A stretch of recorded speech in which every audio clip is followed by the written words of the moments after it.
tipazo, escritor, un gran amigo, y que digo, sobre todo es un gran, increíble amigo, y le gusta mucho el haiku y justo fue la propuesta de la sesión de hoy, ¿no? Que más bien de esta temporada que ha sido como ver los vasos comunicantes entre diferentes artes y platicábamos esto, ¿no? El haiku, aunque lo más cercano que podemos decir es la poesía en pues, lo que nosotros conocemos como Hispanoamérica o la cultura occidental, pues parte de una sensación muy particular, ¿no? Hay una propuesta muy interesante en torno al haiku y para eso quería que regresáramos, empezáramos este viaje poco a poco, eh, desde donde nos quedamos, que fue la pintura, y aquí vamos a ver, les traía esta cosa maravillosa que es la visión tras el sermón de Paul Gauguin,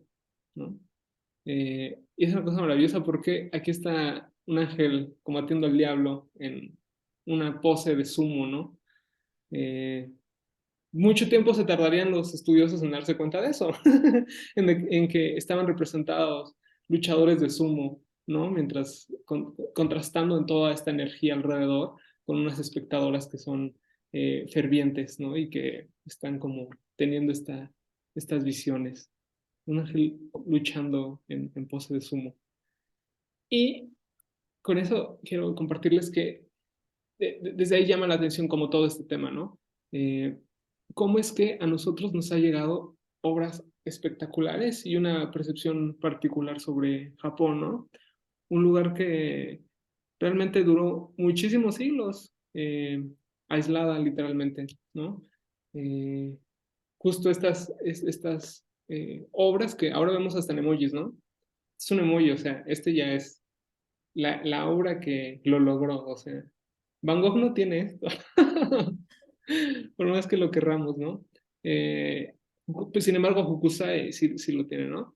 Y vemos aquí lo que habíamos conversado un poco, recuperando las eh, discusiones de la sesión pasada, ¿no? El texto apareciendo, acompañando la imagen, ¿no? Y amplificando como toda, eh, claro, los pocos países no colonizados. Eh, y sin embargo, vamos a ver una historia como muy interesante a partir de eso, ¿no? Eh, eh, Aquí, perdón, viendo la conversación de texto con imagen, ¿no? Vemos también como estas figuras que contrastan, ¿no? Como una montaña ahí, el paisaje. Me parece una cosa alucinante, que por ahí les pasaré un video donde pueden conocer más. Pero aquí tenemos otro elemento, otra obra muy particular, ¿no? Como que ahí está ya dando el salto con lo que ya nosotros vamos a percibir, sobre todo en Occidente, ¿no?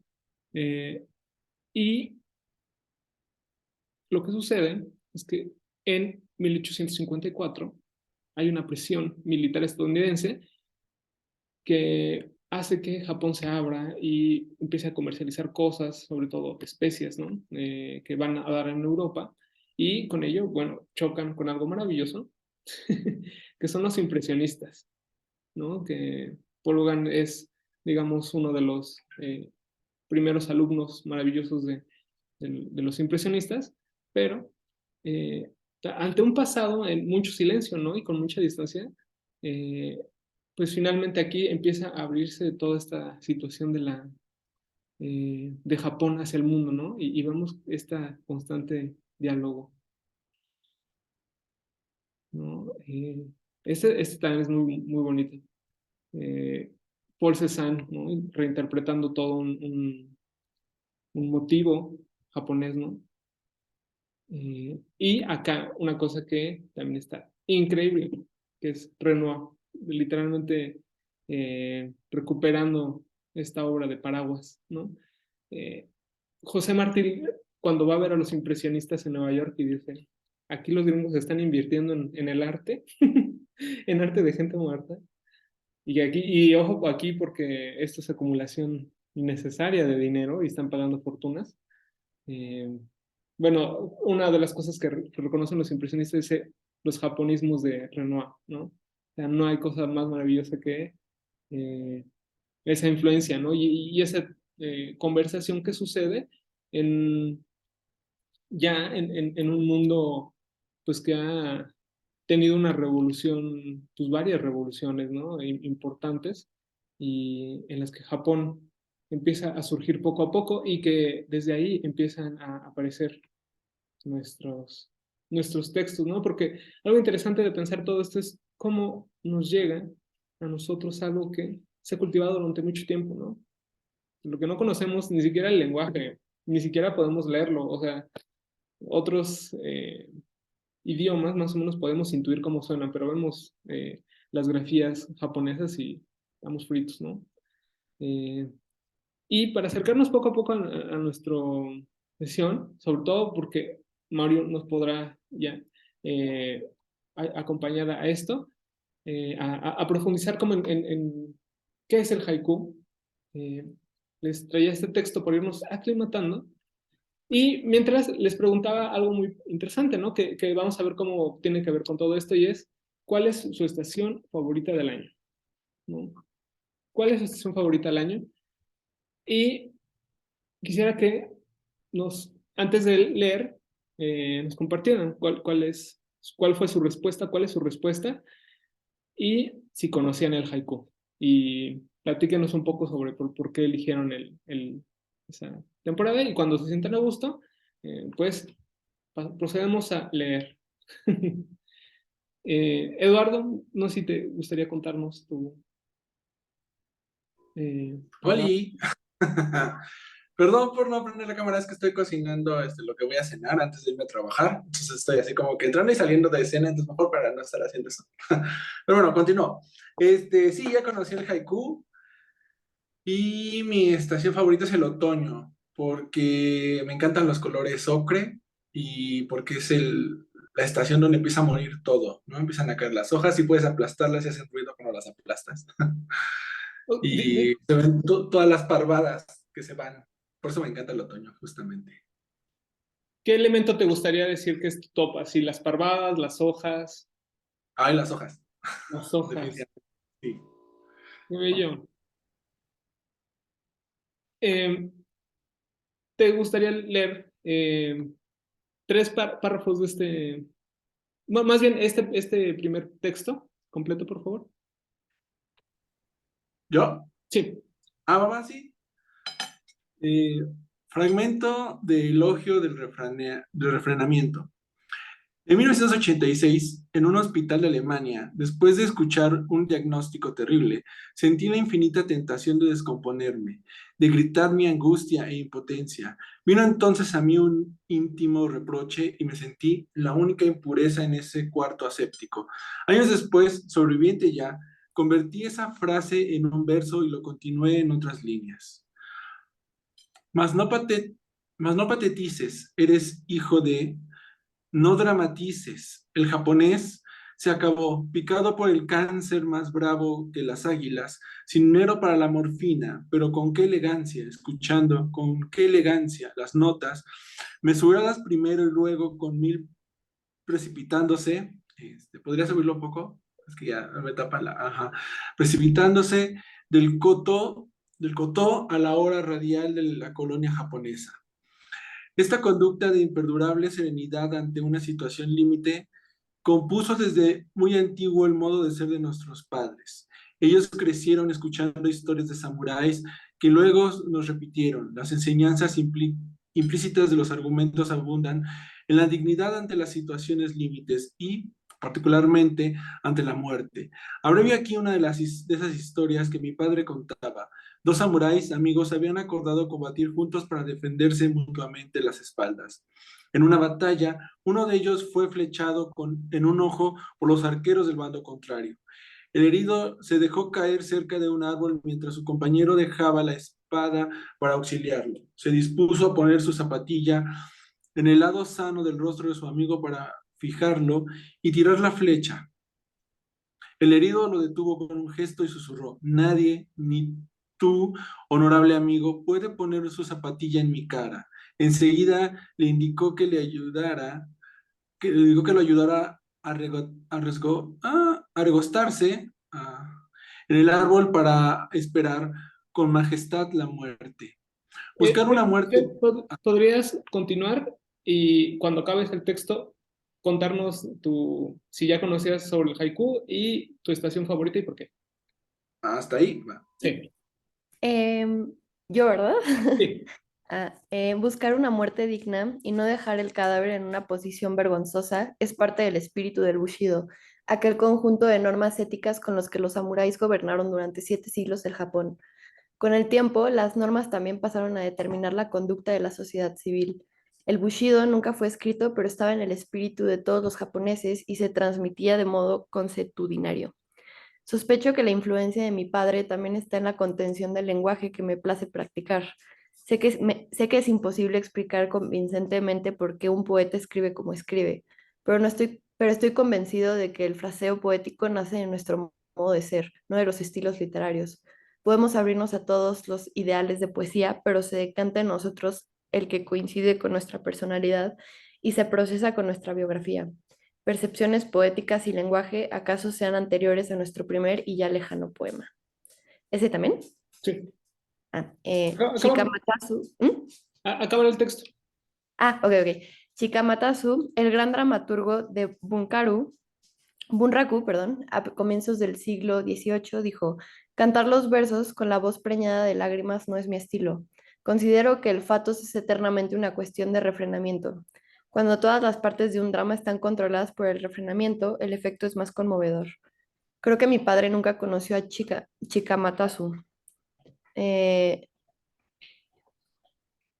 Chikamatsu, perdón. Pero lo imagino haciéndole una suave venia de aceptación, especialmente cuando ejercía uno de sus varios oficios, el de restaurador de vírgenes y santos caseros, aquellas estatuillas que la gente velaba en las repisas de sus salas o los dormitorios. Antes de ser arrastrados por la aventura hasta el Perú, mi padre había sido un joven estudiante en una escuela de arte de Okayama. Era budista, pero ponía el más devoto empeño en resanar las imágenes católicas. Nunca tuvo reclamos excepto con los Cristos, su fe sosegada y sin dramatismos. Lo llevaba a pintarle a los crucificados solo una herida discreta en el costado. Entonces sus clientes le exigían las huellas de la pasión, la sangre estridente de la tragedia. Mi padre era lector de haikus, pero no es tan lejos de la poética de Chikamatsu. En medio de los pollos y patos de corral de mi casa, me traducía entre grandes pausas reflexivas esos breves poemas que entonces yo no entendía claramente. Ese fue el primer lenguaje poético que conocí. El haiku es un ejercicio de pudor frente al propio descubrimiento de la belleza. El poeta Shogi dijo: lirios del valle, pensad que se halla de viaje el que os mira.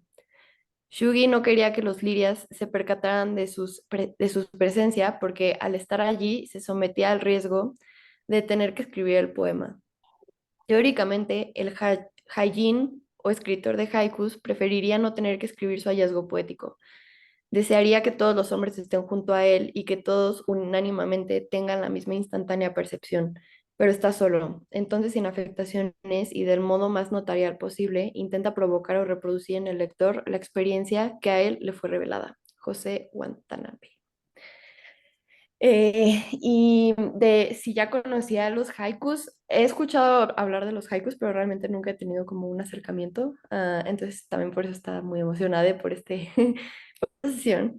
Y mi estación favorita, yo creo que es el verano, no tanto como por ah, no sé, la temperatura y como la estación, o sea, como climáticamente, porque ya no existen las estaciones con el cambio climático, pero como que me gusta mucho la vibra del verano, siento que se siente como un aire más despreocupado, porque pues, también las personas están como en vacaciones y no tienen como este estrés constante de el trabajo, la escuela y así, entonces también por eso me gusta mucho, como que siento que todos estamos un poquito más tranquilos. ¿Con qué elemento te quedarías? Así como si tuvieras que representar con un elemento el verano, ¿con cuál los asociarías? Mm, yo creo que con mucha gente en la calle, o sea, como estar rodeada de muchas personas. Oye, ¿y qué te pareció el texto de José Watanabe? Me encanta, está muy bonito. ¿Qué te pareció? O sea, como esta impresión que da, ¿no? De ir como sutilmente y lo que va explicando alrededor de esto, como más allá de los géneros literarios, ¿no? De Me repente, gustó mucho la parte en donde dice que al final la poesía tiene más que ver como con nuestra forma de ser y nuestra forma de como expresarnos ante el mundo y no tanto de la forma literaria, ¿no? Y me gustó mucho eso porque al final creo que esa es mi relación con la poesía. O sea, realmente nunca he estudiado como literatura y ni he ido a cursos de poesía ni nada, simplemente empecé a escribir por como yo sentía las cosas y así me hace muy feliz mi poesía. O sea, también estoy dispuesta a aprender, ¿no? Pero también me gusta mucho como que salga más, de forma más natural y no tan académico. claro. Y es parte de eso, ¿no? Como ir revisando también qué es lo que uno alcanza a percibir, qué es lo que uno, a lo que uno es susceptible, ¿no? De repente a ver ciertos elementos, a considerar ciertos ritmos, ¿no? Y unas cuestiones que andan por aquí. Eduardo, ¿qué te pareció este texto? ¿Conocías a Watanabe? Sí, ya había leído un fragmento de este texto y, perdón, pero sí, ya lo he tapado y ese texto me gusta mucho justo por eso que menciona que el Haijin preferiría no escribir el haiku, sino que todos estuvieran con él, porque me encanta mucho esa visión del haiku, que es dejar el ego, ¿no? Mm, Solamente que la naturaleza esté ahí, no el poeta. Eso es lo que me gustó mucho del haiku. wow, qué lindo.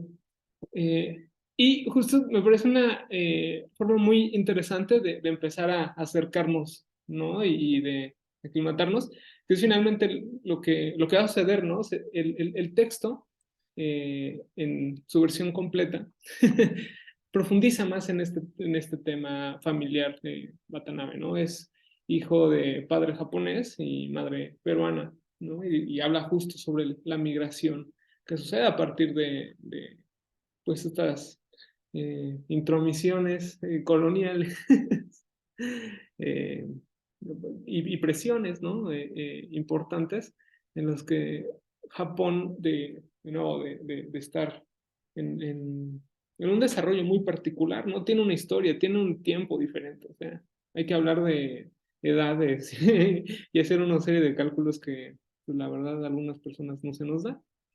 Eh, pero aquí traía otro testimonio que para leerlo vamos a requerir de dos personas.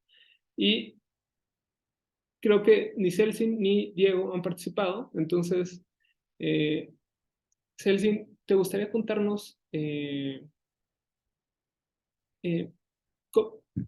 si ya conoces el haiku, de dónde lo conocías y cuál es tu estación favorita? Y lees, porfa, antes del verso, ¿no? De la parte en verde, y después la parte en verde y los últimos párrafos le tocan a Diego, que nos debe de contar lo mismo, ¿no? Espero Sí, pues que... del haiku sí lo conozco. La verdad es que no me acuerdo cómo llegué a él, tal vez por o sea, clases en la universidad, pero como que, o sea, sé que existe, pero no es algo que me llame tanto, ¿no? Como que lo vea como tan mágico como ahorita se está leyendo.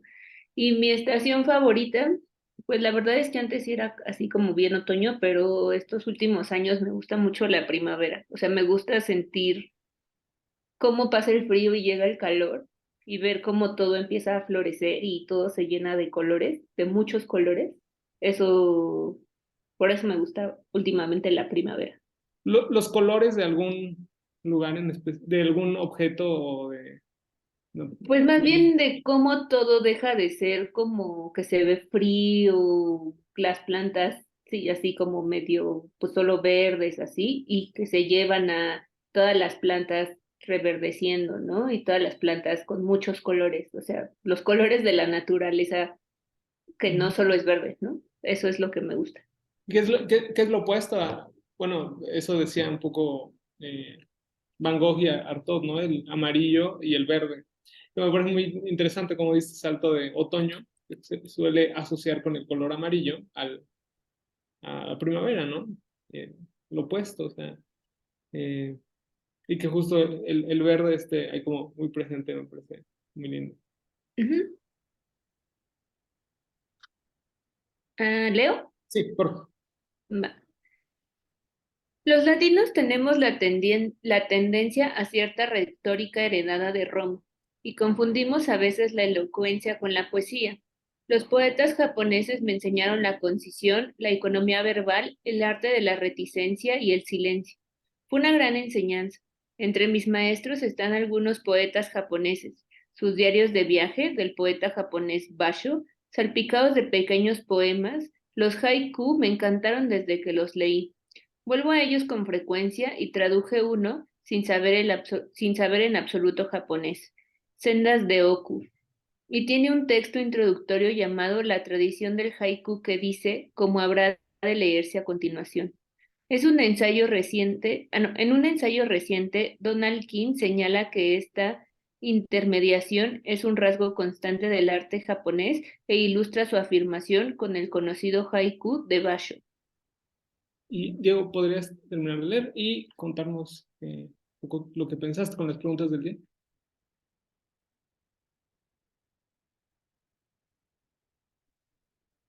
No se escucha. ¿Estará por ahí? Mm, creo que no se escucha. Si no, sigo y ahorita nos confirmas. Eh, la rama seca, un cuervo, otoño, anochecer. El original no dice si sobre la rama se ha posado un cuervo o varios. Por otra parte, la palabra anochecer puede referirse al fin de un día de otoño o a un anochecer a fines de otoño. Al lector le toca escoger entre las diversas posibilidades que le ofrece el texto, pero, y esto es esencial, su decisión no puede ser arbitraria. La Capilla Sixtina, dice King, se presenta como algo acabado y perfecto. Al reclamar nuestra admiración, nos mantiene a distancia. El jardín de Rianji, hecho de piedras irregulares sobre un espacio monócromo, nos invita a rehacerlo y nos abre las puertas de la participación, poemas, cuadros, objetos verbales o visuales que simultáneamente se ofrecen a la contemplación y a la acción imaginativa del lector o del espectador, ¿no? Eh, eh, Esta es una anotación de Octavio Paz con una pequeña intervención, ¿no? Con ahí el dato curioso de que no sabía japonés, pero tradujo aún así este libro y hace un texto ahí que habla sobre la tradición del haiku, ¿no? Y este es un poco lo que dice y que me pareció importante aún así recuperarlo en el sentido en el que pues es Octavio Paz. Podrá no ser el personaje más agradable, pero de repente tiene estos atisbos muy interesantes, ¿no? Y que justo ya nos vuelven a recolocar en qué es un haiku. Ahí lo tenemos en ver. Les digo que los colores al leer ayudan un montón. Eh, pero también pensar desde ahí como en eh, otras formas de leer a nuestros autores. Bueno, y aquí aparece algo muy interesante, ¿no? El haiku nos invita a rehacerlo y nos abre las puertas de la participación. Entonces, finalmente también eh, que el día de hoy Mauro nos venga a contar cuál es su estación favorita y cuál es el elemento con el que más identifica esa estación. Y después, no que nos diga si ya conocía el haiku o no, sino qué nos quiere compartir sobre el haiku.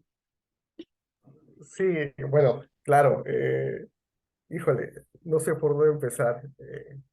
No sé cómo llegó el haiku a mí, pero porque no lo recuerdo. Son como esas cosas que ya, no sé, como un ciclista, ¿no? No le preguntas, ay, ¿cómo empezaste? No me acuerdo, solamente sé que me gusta.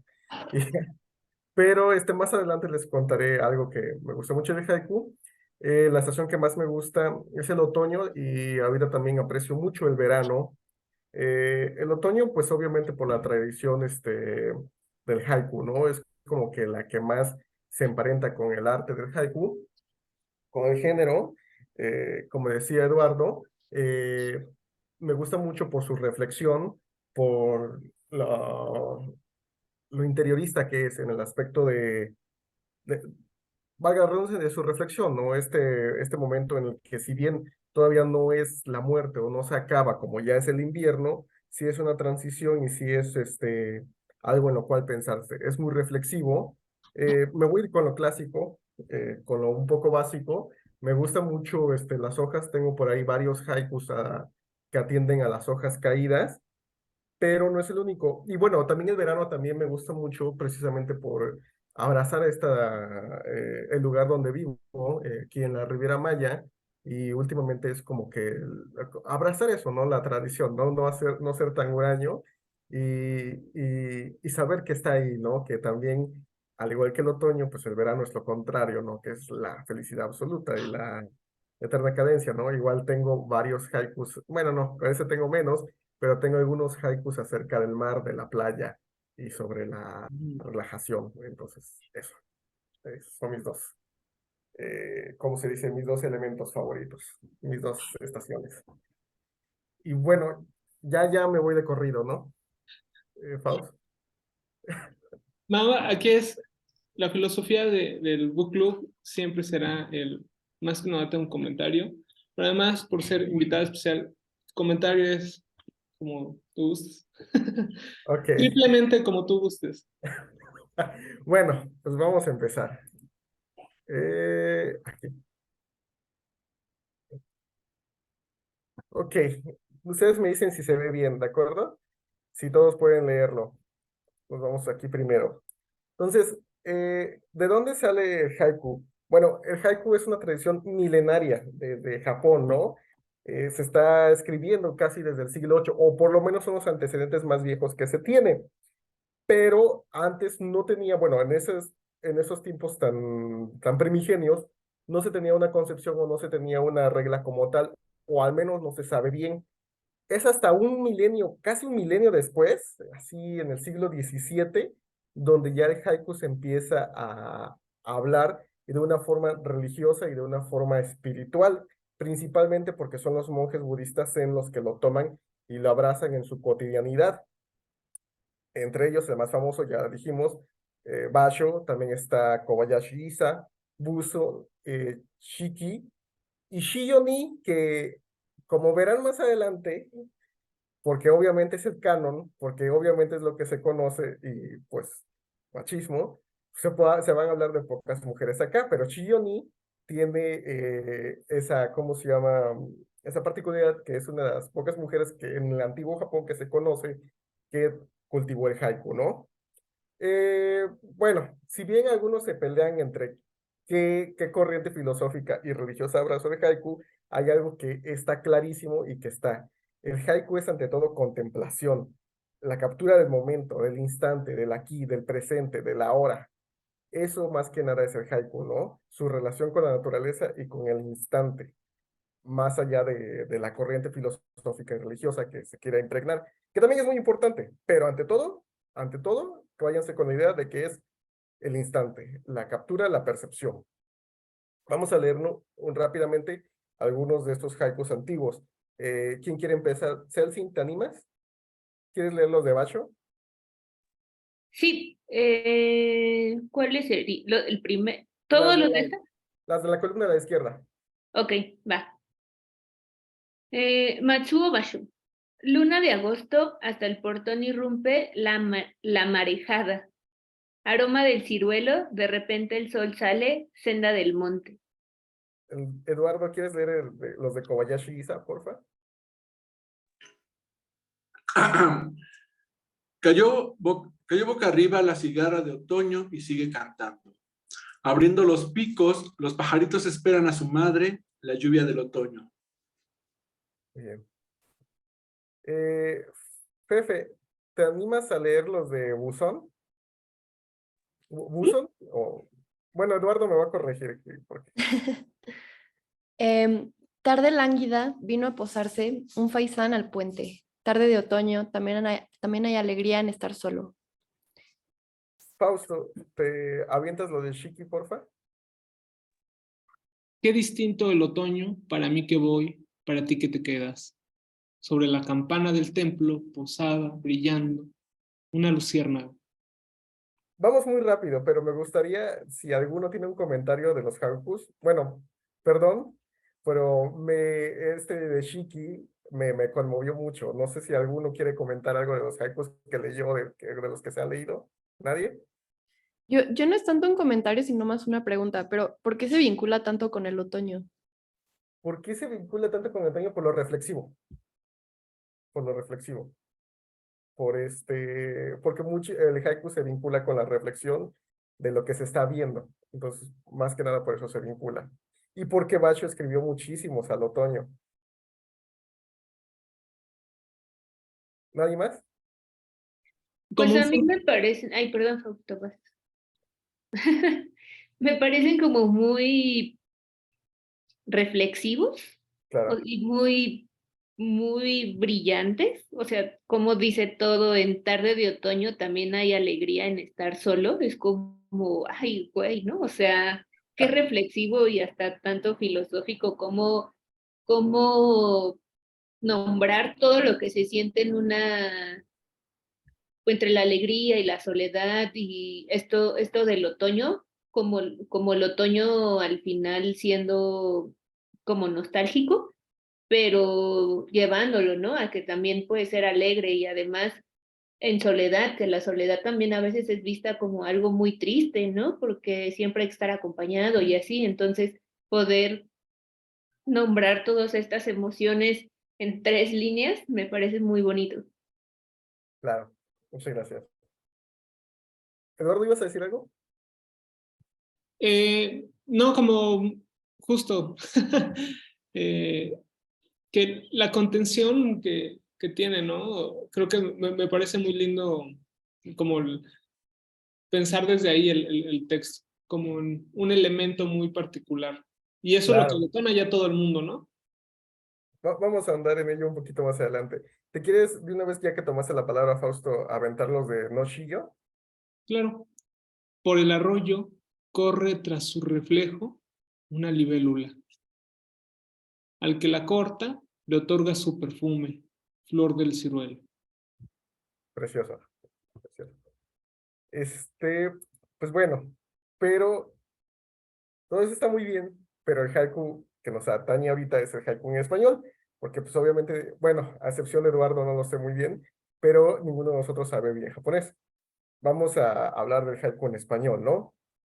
Bueno, el haiku en español llega, se cree que el responsable más grande se señala a José Juan Tablada, ¿no? Él, vamos a decir lo que es el primer otaku mexicano o el más conocido, porque es el que yo quiero creer, perdónenme, pero yo quiero creer que él sí fue a Japón, que él sí vivió la experiencia japonesa y se la trajo. Hay muchas evidencias de que no fue así, de que nada más se inspiró. Pero bueno, déjenme ilusionarme, ¿no? Y él fue el que lo popularizó, y de ahí lo agarraron los modernistas para experimentación. ¿Esto qué hace? Le quita al haiku su religiosidad, su espiritualidad, para nada más jugar con él. No lo estoy diciendo de manera despectiva, sino lo estoy diciendo de una manera totalmente experimental, para que los poetas puedan jugar con él en español, ¿no? De hecho, José Juan Tablada se debate mucho si sus haikus se deberían considerar haikus o no. Por mi parte, si me preguntan, yo digo que sí, porque, bueno, nada más por ser el mero, eh, el primero que lo tocó, el pionero en español, ¿no? Entonces, ya de ahí se empezó a popularizar y ya se volvió a impregnar otra vez el haiku en su trascendencia y en su, si bien no es, digamos, espiritualidad, ¿no? Algunos exponentes en español son Jorge Luis Borges, muy conocido, Octavio Paz, Benedetti.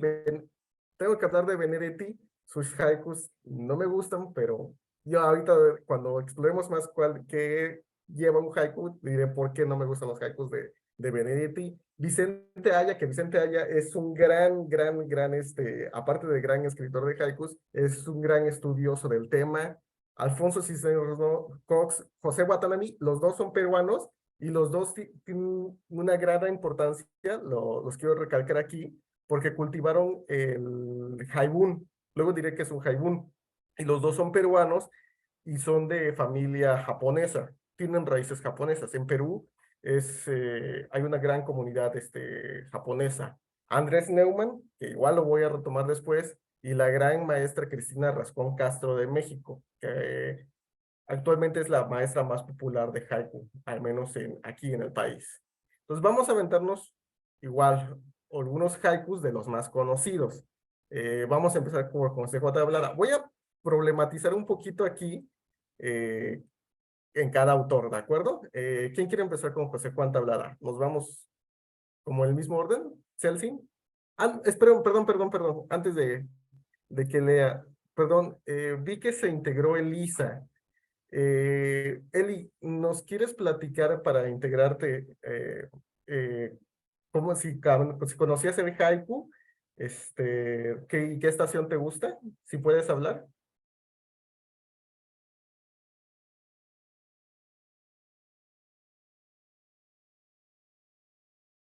Ah, ok. Está bien, no hay ningún problema. Entonces, volvemos con Celsi. Va. José Juan Tablada. Recorriendo su tela, esta luna clarísima tiene a la araña en vela. Trozos de barro por la senda en penumbra saltan los sapos. Ok. Si se dan cuenta, José Juan Tablada lo que hace es una cosa que después diré que no se hace, al menos tradicionalmente. José Juan Tablada lo que hace es rimar, si se dan cuenta, tela con vela y barro con sapo, al menos sonoramente, ¿no? Pero sí, como les digo, los haikus de Tablada son más infantiles, pero porque son los primeros y porque es el pionero, o sea, ya no se debe revisar a los haikus de José Juan Tablada con un ojo tan crítico, tan transgresor, pero hay que reconocerle que pues, es el pionero. Fefe, ¿quieres leer los de Octavio Paz, porfa? ¿Sí? Calma, luna, reloj de arena, la noche se vacía, la hora se ilumina.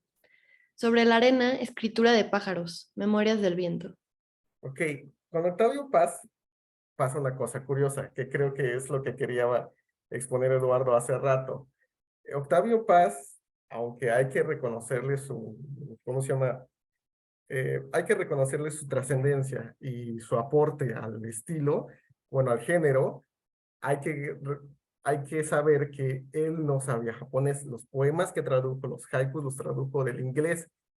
Y algunos especialistas critican a Octavio Paz por esto, y aparte porque, pues sí, podríamos decir que sus haikus pecan un poco trascendentes. Pero bueno, al menos nos trajo sendas de Oku, y eso hay que reconocerlo, por supuesto. Seguimos con Borges. Eduardo, ¿te quieres leer los de Borges, porfa? ¿Me dijiste a mí? Sí. Ah, perdón, es que como sigo, pero sí, aquí estoy. Entonces sí los leo. Lejos un trino, el ruiseñor no sabe que te consuela. ¿Es un imperio esa luz que se apaga o una luciérnaga? Ok, con Borges quiero señalar algo en especial. Como ya dije, el haiku es ante todo percepción y sobre todo sentidos. Como lo han notado en muchos haikus, la principal percepción, porque pues es el de los humanos, es la vista. Jorge Luis Borges, eh, la vista no era su fuerte, de hecho era ciego. Entonces, si notan, sus haikus son muy particulares porque porque basan su percepción en los otros sentidos. El primero habla sobre el sonido del ruiseñor, y el segundo, Borges tenía esta cualidad de tener esta ceguera de sombras. Entonces, el segundo es muy particular porque es eso, ¿no? Cuando a una persona de este tipo de ceguera le pones una luz enfrente, lo que ve, pues, no sabe qué es lo que ve, ¿no? Nada más ve esta luminosidad. Por eso el segundo es muy particular. ¿Es un imperio esa luz que se apaga o una luciérnaga? Es una pregunta honesta. Y también que, pues, podría ser lo que sea enfrente de él, esa llama que logra ver, ¿no? Que apenas percibe. Fausto, ¿quieres leer los de Cristina, por favor? Sí, claro. En mi frutero, el alma de los muertos, un saltamontes. Antes de flores, tembló una rama seca, fulgor de nieve. Pues bueno, nada que agregar a Cristina. Ella, bueno, por el conocimiento que tiene, ha perfeccionado su haiku. Entonces, de ella, ¿qué más puedo decir, no? Más que sigamos adelante. Entonces, Mauricio, ¿por qué no empezaste con la estructura? Porque quiero que no se casen con esto. O sea, que no sea tan importante para ustedes la estructura. Si algo se van a llevar de esto, es que no se aten a eso, no se casen con esto. La estructura del haiku es, como muchos ya habrán dicho, 5, 7 y 5 sílabas, separados en 3 versos.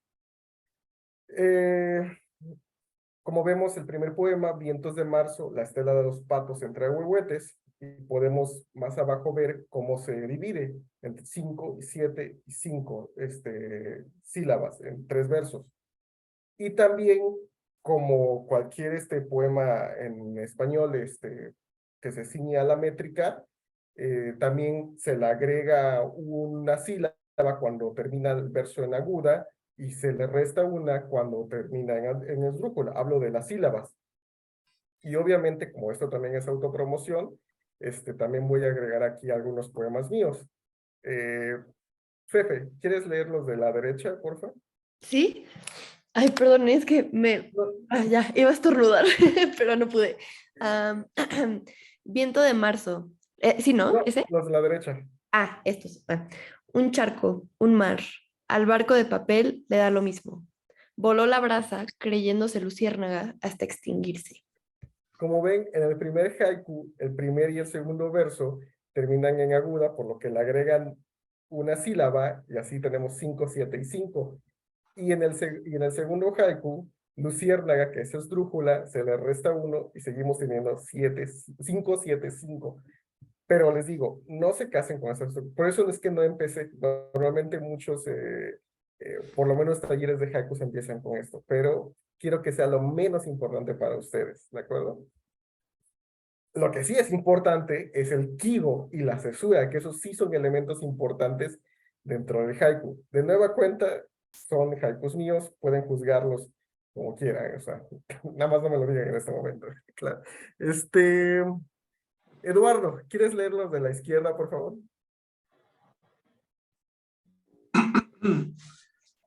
Alto es el árbol, ágil el gato escala hasta la cima. Matinal viento, al gallo de hojalata hace dar vueltas. Ok, ¿qué es la cesura? En los haikus, normalmente hay un verso, puede ser el primero, puede ser el tercero, en la cual hay una pequeña pausa antes o después. ¿Para qué? Para transmitir ese golpe, por así decirlo, esta reflexión. Como vemos, en el primer haiku es, alto es el árbol, cesura, ágil el gato escala hasta la cima. Es importante la cesura en los haikus para dar esa reflexión, esa pausa en la cual el lector puede percibir esa reflexión o ese pensamiento.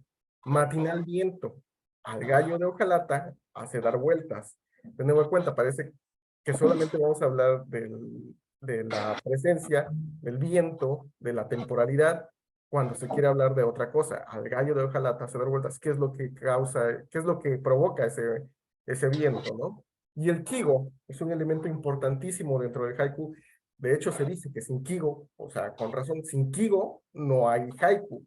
El kigo es la palabra clave dentro del haiku.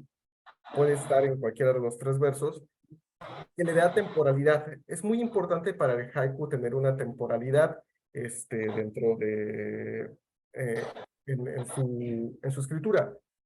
Por eso es que se preguntan las estaciones, ¿no? Normalmente los haikus se atañen a un tiempo, a una estación. No necesariamente, también puede ser noche, puede ser madrugada, puede ser incluso estación tardía.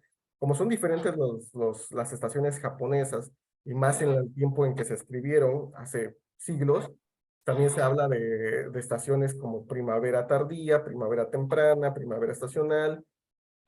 Ahorita yo les voy a mostrar esta página, me dicen si se ve. Eh, en esta página se recogen quilloses. ¿Qué son los quilloses? Son los diccionarios de quibos japoneses y mexicanos. Esto les va a servir muchísimo para estructurar sus haikus, para darles temporalidad. Bueno, volvemos. Eh, ¿Quién quiere leer las de la derecha?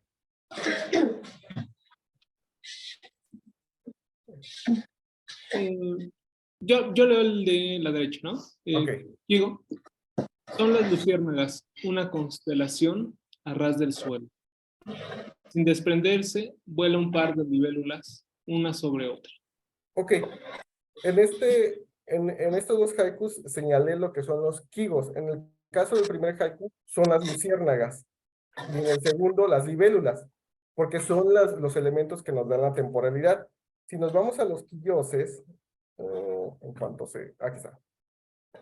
La libélula es un animal del otoño, que se relaciona con el otoño. Entonces podemos decir que este haiku es de otoño. Y la luciérnaga es un animal, se me perdió, de verano medio.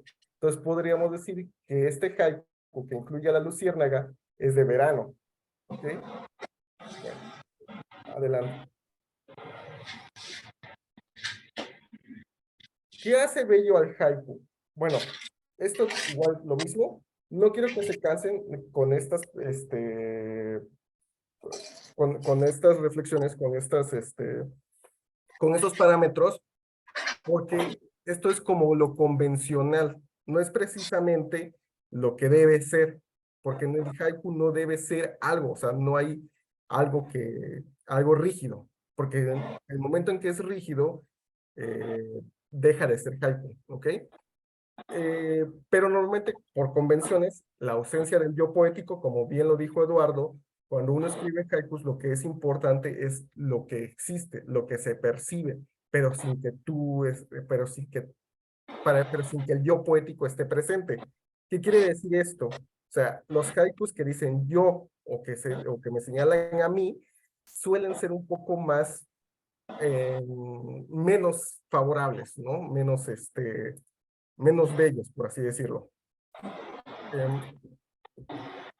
La sencillez en las palabras, la renuncia a la complejidad, a lo rebuscado. Mientras más sea sencillo un haiku, es más precioso. Mientras menos metáforas y mientras menos analogías tenga, es más precioso. Y sobre todo la ausencia de la rima intencional. No es que no tenga rimas, pero en la tradición japonesa, las rimas son un estorbo, a diferencia de la tradición española.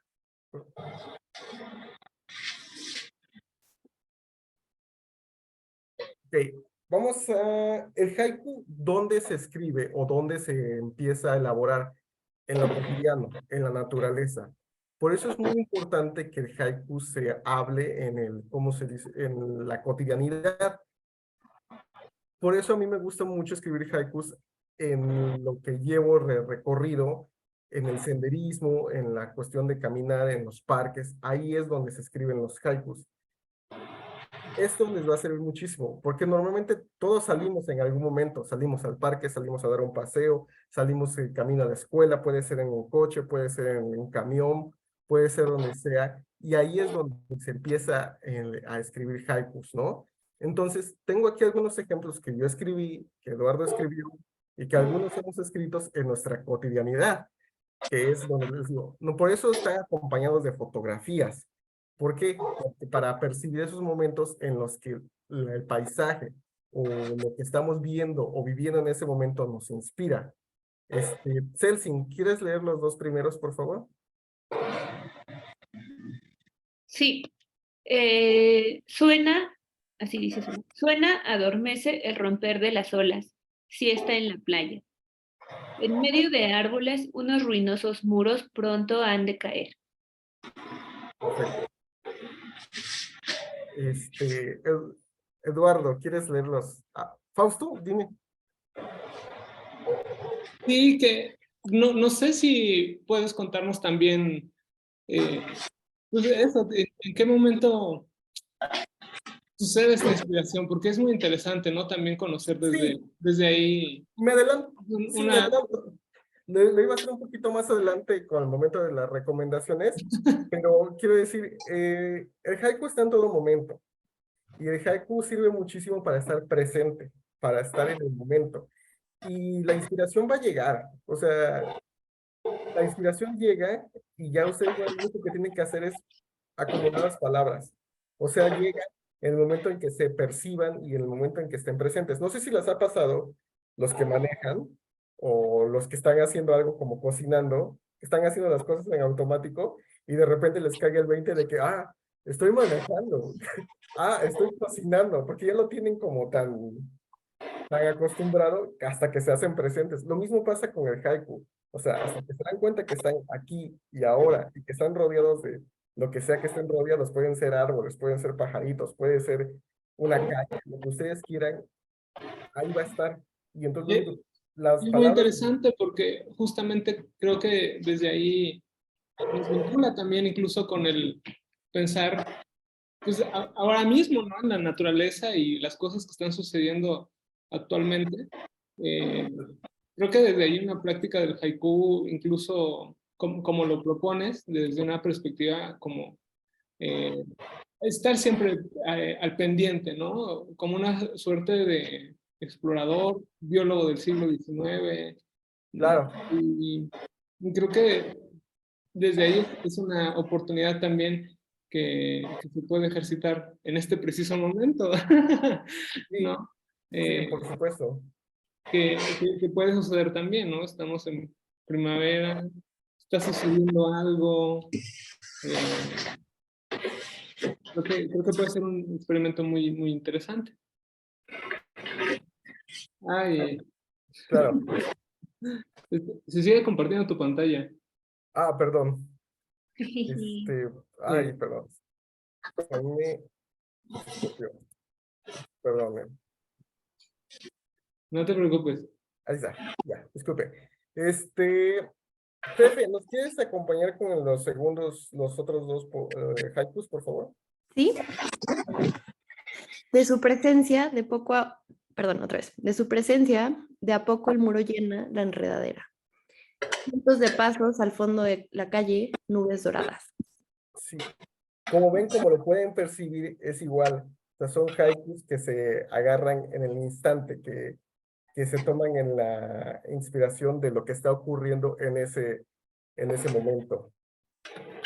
Eduardo, ¿quieres leer los siguientes dos, por favor? Sí. Calles de Madrid, gente como hormigas sin rumbo fijo. Ay. Ok, el otro está bien. Zumban y zumban mientras están cayendo las jacarandas. Ok, perfecto. Estos haikus son muy especiales porque son de Andrés Neumann. Como lo hemos dicho hasta el momento, el haiku es muy relacionado con la naturaleza. Sin embargo, no nos casemos con que solamente lo natural o lo cotidiano puede ser en cualquier momento. Andrés Neumann tiene preciosos haikus que los llama haikus urbanos o haikus citadinos. Entonces, quise poner estos, me hubiera gustado poner todos, pero como no tenemos toda la noche, puse estos cuatro que me encantan por su naturaleza citadina que tienen. Este, eh, Fausto, ¿los quieres leer tú, por favor? Claro. Un móvil suena y nadie en la avenida. Un móvil suena. Luna rodeando entre las azoteas. Una ranura. Persecución en el retrovisor. La luna llena. Hoja caída sobre el cristal del coche. Envejecer. ¿Alguien eh, quiere, ¿cómo se llama?, expresar lo que sí, lo que le hizo sentir estos haikus? Que a mí me conmueven, pero quisiera oír algo de ustedes, que es lo que les habla estos cuatro haikus. Ay, a mí me hizo sentir muy, muy parecido a como me hacen sentir los backrooms. No sé si saben cuáles son los Sí, backrooms, sí, pero como que ver imágenes de backrooms me genera como mucha nostalgia y como, no sé, como recuerdos de algo que no sabes si realmente pasó, pero es como, o sea, justo nostalgia porque es este sentimiento de, siento que en mi infancia yo estuve ahí, ¿sabes? Y no sé, como que claro, todos estos poemas me hacen sentir como justo experiencias vividas que en algún momento todos hemos como compartido, no lo sé. claro. Claro, claro. Y más sobre todo en esos haikus que creo que, al menos, no sé muy bien, pero creo que todos estamos un poco más metidos en la ciudad más que en la naturaleza. Pero como dice Fefe, estos haikus, sí tienen un sentimiento de añoranza, un sentimiento incluso de soledad. El primero me conmueve muchísimo el móvil que suena y que nadie contesta, ¿no? Esa soledad tremenda, pero que a la vez también es hasta poética, es hasta bella, podríamos decirlo. ¿Alguien más quiere comentar sobre los haikus de Neumann? Sí, me pasa un poco lo mismo que mencionaron ahorita, o sea, como sentirme en esos espacios. Sí, eh, por ejemplo, el de Luna rodando entre las azoteas, una ranura, o sea, sí me lleva a todos estos edificios donde de repente volteas y te das cuenta que se ve la luna, ¿no? O sea, como claro. que, pues no sé si de repente recordamos que puedes ver algo hacia arriba y Ujú, que pues entre tanta construcción la puedes ver, ¿no? O sea, me parece, sí, sí. sí. Y pues bueno, Andrés Neumann es uno de los poetas que les puedo recomendar muchísimo que lo sigan, no solamente en cuanto al haiku, pero ahí está, ¿no? Lean todo lo que puedan de él. Tiene la mala costumbre de a veces escribir en prosa, pero también es muy bueno, entonces, si pueden, consíganlo. Acaba de escribir un libro buenísimo, acaba de publicarlo, se llama Umbilical, donde poéticamente habla sobre la experiencia de por primera vez ser padre. Está buenísimo, ¿no? Y bueno, ¿qué más puedo hablar de Andrés Neumann, no? Más que puras alabanzas. Les voy a hablar de tres tradiciones que tiene el haiku, que me parecen preciosas. El primero es la contestación. ¿Qué es esto? Un haiku normalmente puede ser respondido por... Ah, perdónenme, no les había comentado. Normalmente las personas que escriben haikus se hacen llamar a sí mismos haijines. Es su nombre, ¿no? Entonces, normalmente un haijin escribe un haiku y otro le puede ser respondido. No precisamente en el instante, sino incluso pueden atravesar eras. O sea, puede ser respondido escrito por este poeta. Incluso siglos después les puede ser respondido por otro, también en haiku, ¿no? A veces normalmente puede ser parafraseados, es lo más común, pero esto se trata de hacer una conversación entre los dos poetas en forma de haikus. Yo les traje mis contestaciones a tres haikus famosos, eh, que son también como a manera de homenaje y mi manera de rendirles tributo a estas tres personas que considero mis maestros, ¿no? Eh, sí, como dice Eduardo, Haijin significa persona del haiku. Gracias, Eduardo. Entonces, bueno, Eduardo, aprovechando que ya mencioné tu nombre, ¿quieres leer el primero? El haiku y su contestación. Sí, lejos un trino, el ruiseñor no sabe que te consuela, de Jorge Luis Borges. Mi maestro sabe del consuelo en el trino del ruiseñor. Ay, ¿Alguien quiere hablar sobre esta contestación? Qué le significa o se atreve a decir algo sobre la respuesta? Eduardo.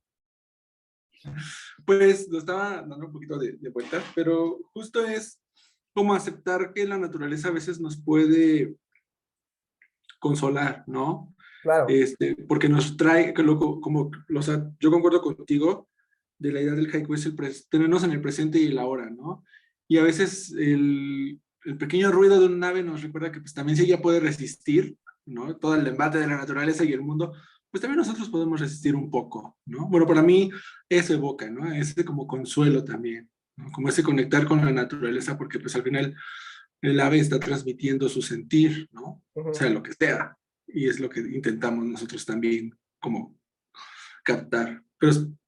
Pero no sé, tendría que darle un poquito más de vueltas, pero está muy bueno tu haiku, de verdad. gracias. Vamos con el siguiente. que- Ah, es una respuesta a Bacho. ¿Lo quieres leer, Fefe? ¿Sí? Este camino ya nadie lo recorre, salvo el crepúsculo. Vuelve el crepúsculo a recorrer senderos casi olvidados. Ok, gracias. Eh, quisiera yo bueno, quisiera yo, ¿cómo se dice? Explicar este haiku. Obviamente lo voy a explicado como los chistes, pues lo voy a arruinar, pero primero quisiera escucharte a ti, Fefe, ¿qué, qué piensas sobre el haiku y sobre la contestación? Me gustó, bueno, me gusta mucho como esta idea de como ya hay espacios como inhabitados, por así decirlo, pero al final el cielo nunca los abandona, por así decirlo. Y de tu contestación, justo me gustó mucho que es como la idea contraria, ¿no? Como hay, bueno, así lo interpreté yo, como Claro, hay este, justo espacios que hasta justo el crepúsculo había olvidado y regresó y se presentó, ¿no? Y claro, me claro. gustó mucho. No, muchas gracias. Nada más que añadir. Claro. Chelsea, ¿quieres leerte el siguiente, por favor? Permítame. Ajá. Tierno saúz, casi oro, casi ámbar, casi luz. Áurico brillo, el poeta deslumbra un tierno saúz. Ok, perfecto. ¿Algún comentario? No sé qué es saúz. ¿Qué es qué, perdón? Saúz. Ah, sauce, es sauce.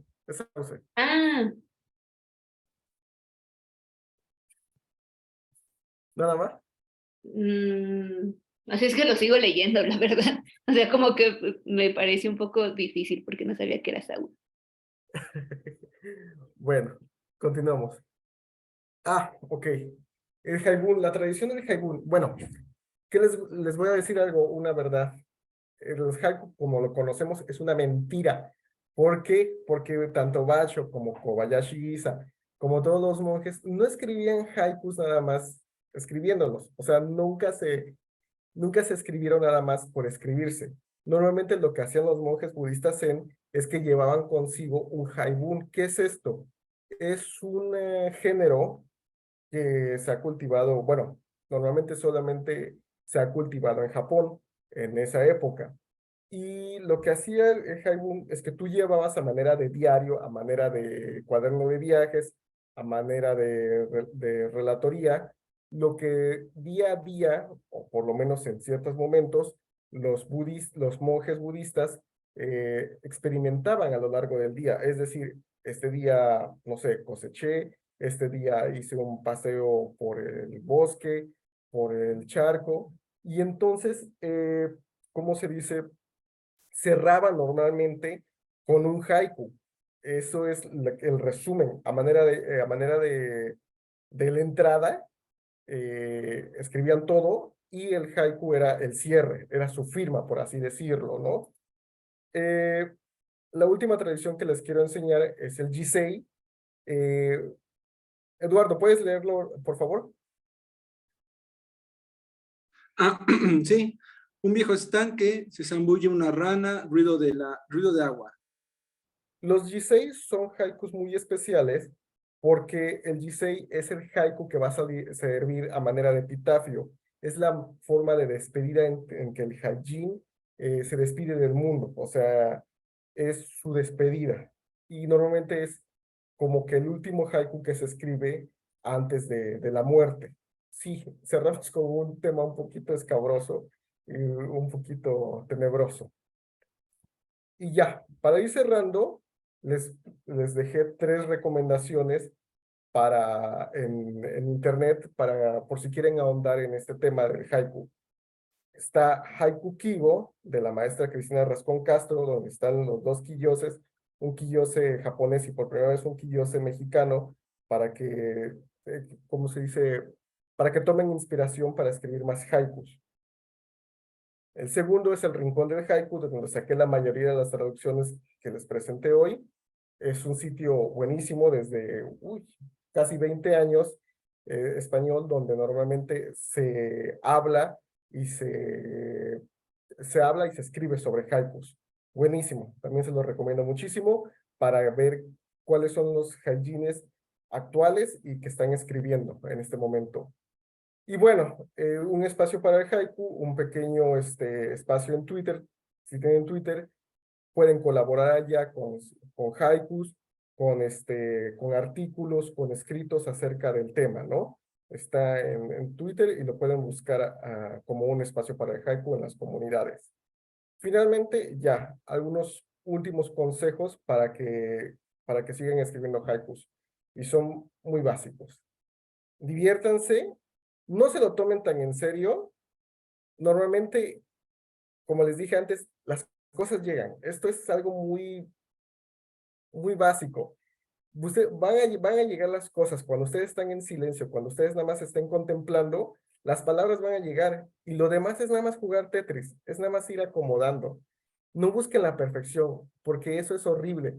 Es un trauma muy feo buscar la perfección en el haiku. No saben cómo estuve años atorado y no escribiendo haiku precisamente por eso, porque te decía, es que este haiku no es bueno, no es perfecto, no es bello. No, no se claven con eso. O sea, nada más ustedes déjenlo ir. Y por último, olviden todo lo de acá. No se casen con todo. O sea, todo lo que les dije, nada más que les iba como pauta, no como reglas, ¿de acuerdo? Entonces, no se lo tomen tan en serio y no se lo tomen tan rígido. Disfruten, suelten, ya, quieran. Muchas gracias. Yeah. Qué montonal de información.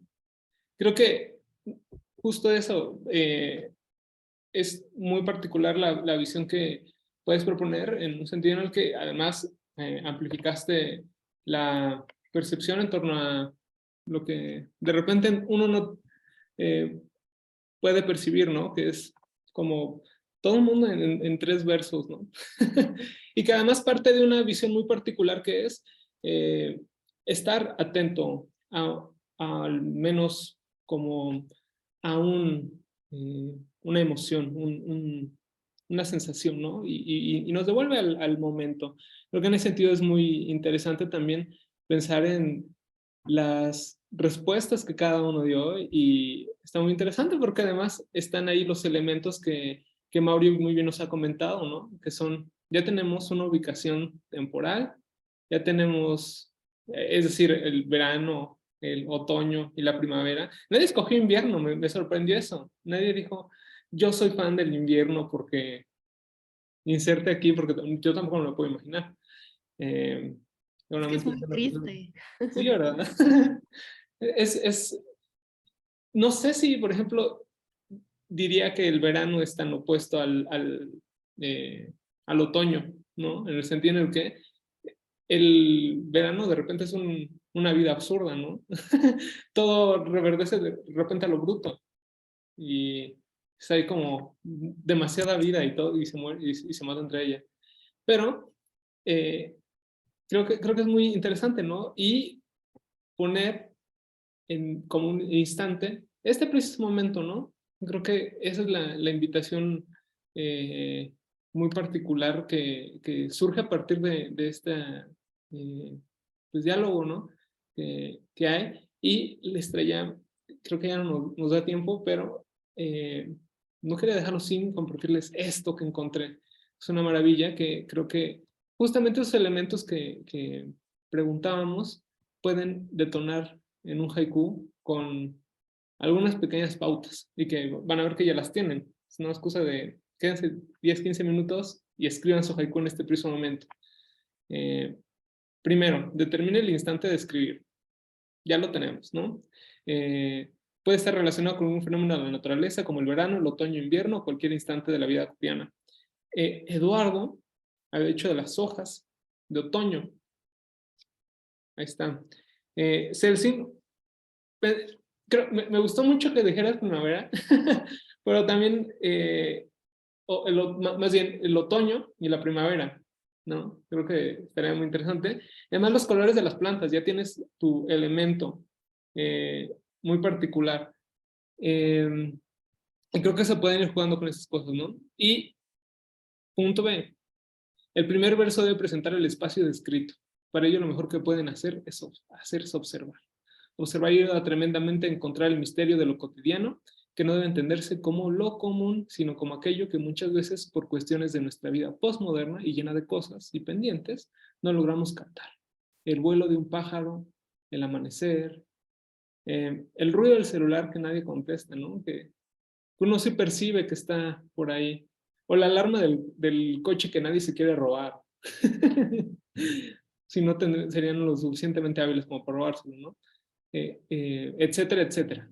Este momento debe ser eso, eterno, que nos hace crear y decir libremente aquello que deseamos expresar. C. El segundo verso. El segundo verso se debe presentar como la acción de algunos personajes. Se debe tener en cuenta que el segundo verso es un activo, es decir, la acción que se presentará natural o cotidiana. Bueno, ahí habrá otras propuestas, pero creo que también se puede reconstruir bien, ¿no? Y tercer verso. El tercer verso se debe presentar como un verso reactivo o relacionadamente. Esto quiere decir que el último verso del haiku no solo cierra el poema, sino que redondea el instante y lo pereniza, ¿no? Que es algo que nos compartió de una forma extraordinaria Mao, que es justo, ¿no? La acción, sucede algo. ¿Qué queremos dar? Ya les pasaré el link en el grupo, donde está es un video completo y lo desarrolla más, ¿no? Me parece un ejercicio bellísimo, muy divertido, que además después de esa sesión ya tienen sus elementos para escribir un haiku, ¿no? Y que es la parte más difícil, diría Watanabe, ¿no? La forma la podemos aprender, pero ese viaje de reconocer los elementos que nos componen, creo que es muy interesante desde ahí pensar el haiku también como un arte diferente, ¿no? El poeta pues, de repente puede hacer imágenes o puede hacer cosas así y no importa si se ve o no se ve, está más divertido jugar con el libro, ¿no? En cambio, la persona que hace haiku sí está pensando en una traducción muy particular de las percepciones que puede alcanzar a tener. Y no sé si les gustaría agregar algo, que creo que fue una sesión muy interesante. Pues a mí me encantó, se me hizo muy bello. No sé, como que siento que, no sé, descubrir ahora sí el haiku sí fue como, no sé, como que es el tipo de escritura que me gusta hacer y está chido que ya tengo como las herramientas. Y pues nada, o sea, me gusta mucho como esta como esencia meditativa que tiene el haiku, o sea, como que siento que luego me cuesta mucho trabajo meditar porque justo siempre estoy pensando en los sonidos que escucho en el momento, como si me estoy distrayendo, qué voy a hacer en el futuro, no sé qué. Y entonces como siento que el haiku justo también puede ser como una muy buena herramienta que puedo utilizar en mis meditaciones, como esta parte de chance en la meditación, como simplemente estar presente y terminando como escribir como qué estaba viviendo en ese momento. No lo sé, entonces me hizo muy bello. Muchas gracias.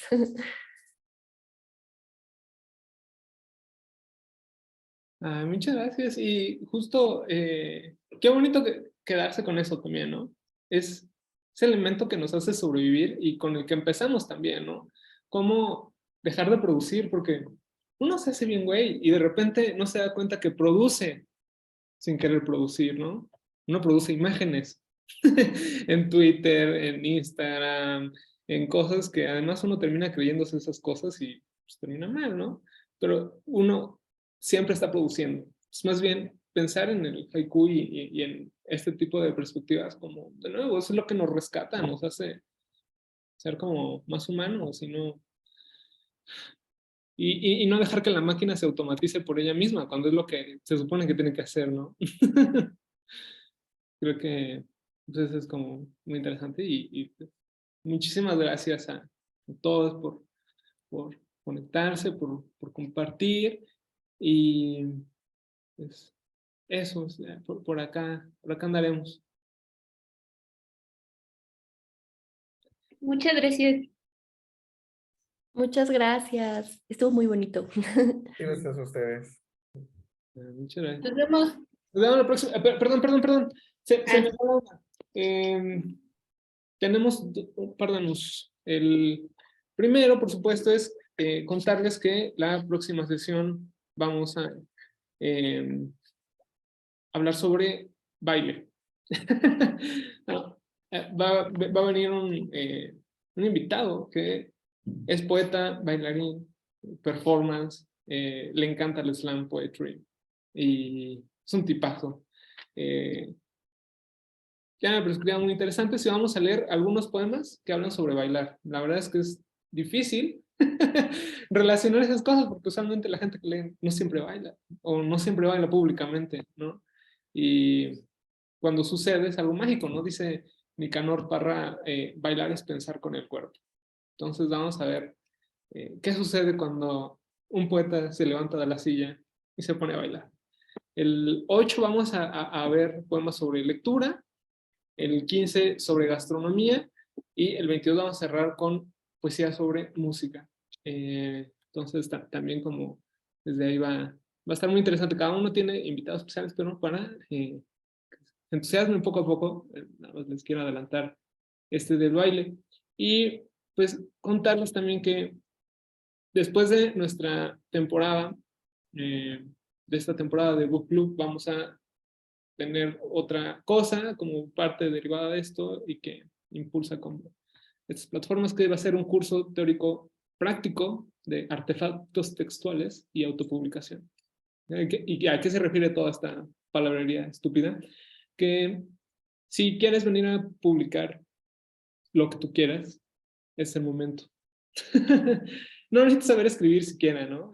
Justo desde ahí parte el curso de vamos a inventar estupideces para poder publicar cosas así, ¿no? De repente poder armarse un postercillo, ¿no? Siempre desde la parte literaria, por supuesto, ¿no? Porque es de lo que uno le sabe y que, por ejemplo, puedo enseñar cómo hacer esto, que es lo que yo hice con mi último libro, que lo subdividí y dije, a ver, los que ganan premios son viejos horribles y no quiero estar vendiendo mis libros cuando nadie va a tener 200 baros para pagarme un libro que igual y al rato me parece una estupidez. Y encontré toda esta serie de cosas que vamos a ir revisando, ¿no? Que son otras formas de publicar libros, ¿no? Vamos a tener dos horarios, dos horarios, uno en la supernoche y otro temprano en fin de semana, ¿no? Para quien trabaje y quiera decir, venga, vamos a meterla, o si no, para quien diga, me perdí la del martes, entro al sábado, ¿no? Y miren, les digo, tenemos estas otras cosillas y por ahí pueden ver el programa, consiste justo en eso, ¿no? En ver, bueno, además de las impresiones acá locas, pues otras cosas que les interesa a personas que son muchísimo más interesantes, ¿no? Como que es la publicación digital. Pueden ver que también digitalmente se pueden hacer cosas súper locas y la onda es que al final puedan presentar lo que hayan querido publicar o no escribir o escribir también. Eso es súper válido en este taller y entonces por ahí les dejo toda la info está en el link que dejo en mi bio y si quieren más informes también escríbanme, por ahí nos estaremos viendo. Y pues muchísimas gracias de nuevo por conectarse y haber asistido, estuvo muy chido. Muchísimas gracias. Muchas gracias. Bye.